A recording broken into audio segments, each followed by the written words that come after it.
নমস্কার বন্ধুরা, তোমাদের সবাইকে অস্মিতা মানভূম গ্রামীণ কিচেনে স্বাগত। আজকে আমি তোমাদের জন্য নিয়ে চলে এসেছি একটা অন্যরকম রেসিপি। আজ আমি তোমাদের জন্য নিয়ে এসেছি পালং শাক আলুতে পোস্ত।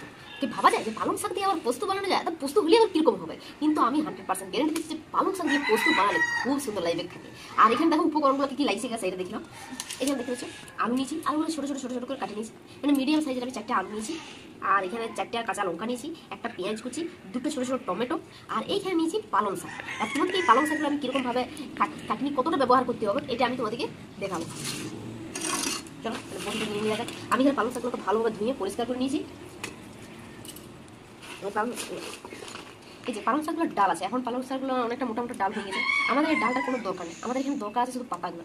আমরা এইরকম জায়গাটা আমি পালং শাকের জন্য কাটি নেব। দেখতে পাচ্ছ, এটা আলাদাভাবে রাখি দেবো, এটা অন্য কোনো তরকারিতে আমি ব্যবহার করবো। দেখেছি এরকমভাবে আমি পালং শাকগুলো এরকম করে টুকরো টুকরো করে আলাদা করে নেবো। আর যদি তোমরা কেউ পারো কচি পালং শাক যদি দিতে পারো তাহলে খুবই ভালো হয়, তাহলে সবটাই ব্যবহার হয়ে যাবে।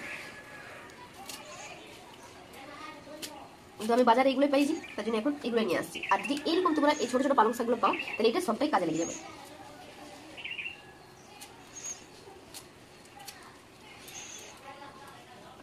চলো তাহলে এরকমভাবে সব পালং শাকগুলোকে আমি কাটি নিই। দেখেছি আমি পালং শাকগুলো কাটে নিয়েছি, বেশি ছোটো করবো না, বেশি বড়ো রাখবো না। একটা পালং শাকে আমি 4টা টুকরা করে নিয়েছি, বড় বড় পালং শাকগুলোকে। এটা দেখতে হচ্ছে কোনো ডাটা নাই, শুধু পাতাগুলোকে আমি নিয়েছি এখানে। তোমরাও এরকমভাবে নিবে। আর এখানে আমি তোমাদেরকে বলতেছি এখানে মোটামুটি 250 মতন পালং শাক আছে। এখানে 250 গ্রাম পালং শাক নিয়েছি, তার থেকে ডাটাগুলো সব ফেলে দিয়েছি। আর এই 250 গ্রাম পালং শাকের জন্য এখানে আমি মিডিয়াম সাইজের 4টা আলু নিয়ে নিয়েছি। চলো তাহলে এবার পরিমাণ কিছু দেখছি কড়াইটা ভালোভাবে গরম হয়ে গেছে। এবার এখানে আমি দিয়ে দেবো সরিষার তেল। পোস্তটা তোমরা তৈরি করবে সরিষার তেল দিয়েই করবে। চামচ আমি সরিষার তেল দিয়ে দিলাম। এখানে আমি নিয়ে নিয়েছি 4 চামচের 1 চামচ কালো জিরে। এবার এই কালো জিরাটাকে আমি 2 হাতে ভালোভাবে মলে নেব, যাতে এর গন্ধটা বেড়ে যায় আর যে কালো মানে এর যে একটা ময়লা থাকে সেটা চলে যায়।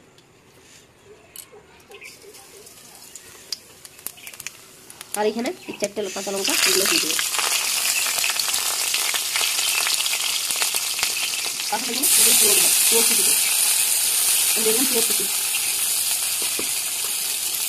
ভালোভাবে লাইট ভাজিয়ে দেবো।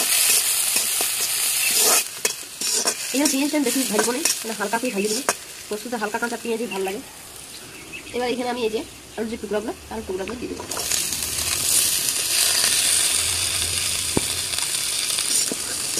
এখানে আমি আলুগুলো মিনিট ছিলে ভালোভাবে ভাজি দেবো।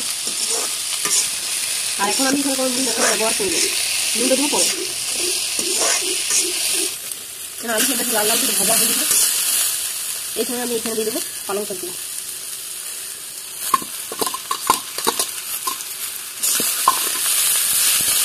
পালং শাকগুলো ভালোভাবে লাইটে মেশান দেবো।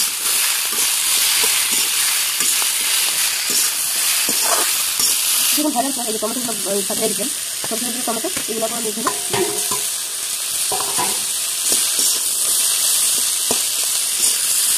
আর ভালোভাবে কিছু লাইটটাকে ভাজিয়ে দেবো। এখানে আমি 1 চামচ, এখানে 1.5 চামচ মতন নুন দিয়ে দিলাম। তোমরা নুনটা কম বেশি করে নিতে পারো তোমার স্বাদ অনুযায়ী। নুনটা দেওয়ার পর আরও ভালোভাবে দেখুন লাইট করে ভাজিয়ে দেবো। আর এখানে তখন বেশ কিছুক্ষণ লাড়া ছাড়ার পর এখান থেকে আলু আর টমেটোর যে একটা রস বেরোচ্ছে, এটাতে আমাদের আলুগুলো এখন সিদ্ধ হয়ে যাবে। এখনও পর্যন্ত আমি কোনো পানি ব্যবহার করিনি। চলো তাহলে এই রসটা এখন সিদ্ধ হোক। এখানে আমি দেখুন ঢাকা দিয়ে দিচ্ছি। আর এই সময় আমি পোস্তটাও বাটি নিয়ে আসি। ফিরে এলাম 1 মিনিট বাদে। আলুটা আর শাকটা অনেকটা নরম হয়ে গেছে, আর এখনো পর্যন্ত পানি বেড়েছে। ভালোভাবে ভাজা হয়ে গেছিল, আর উনানের আঁচটা আমি একদম কম রেখেছি। আর ওই আলু আর শাকের যে পানিটা বেরিয়েছিল টমেটো, এই 3টে পানি নিয়ে গেছে, এটা সিদ্ধ হয়ে গেছে। শাক আলু সব সিদ্ধ হয়ে গেছে। এইবার এখানে আমি পোস্ত বাটাটা মেশা দেবো। আর এখানে আমি 3 চামচ পোস্তকে ভালোভাবে বাটিয়ে নিয়েছি, আর এটা সাথে ছেড়ে দেওয়া পরে এটা আবার ভালোভাবে আমি মেশাই দেবো।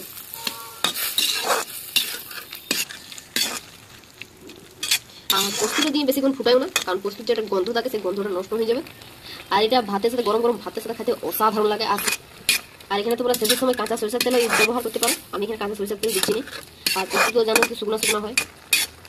আর আর এটা আলুটা ভাজার জন্য এই পোস্তর কালারটা একটু চেঞ্জ হয়ে গেছে, আলুটা বেশিক্ষণ ভাজা হয়েছিল ওই জন্য।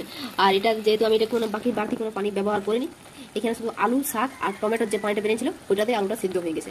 আর শেষের সময় আমি একটু কিছুটা সিল ধোয়া পানিকে দিয়েছি শুধু।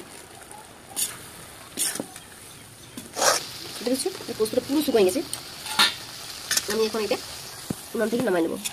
এর আলুটাকে সামান্য করে এরকম ভাবে আলুটাকে একটু ঘাটে নেবো।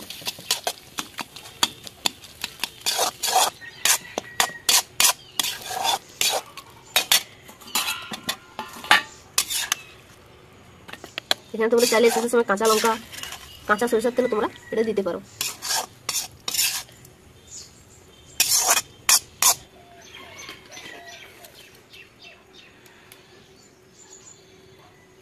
এই রেসিপিটা তোমাদের কাছে কিরকম লাগলো অবশ্যই কমেন্ট করে জানাবে। আর ভালো লাগে তাহলে লাইক অবশ্যই করবে। আর সাথে আমার চ্যানেলটাকে সাবস্ক্রাইব করে দিয়ে যাবে। তাহলে বাই বাই, দেখা হচ্ছে পরের অন্য কোনো ভিডিও।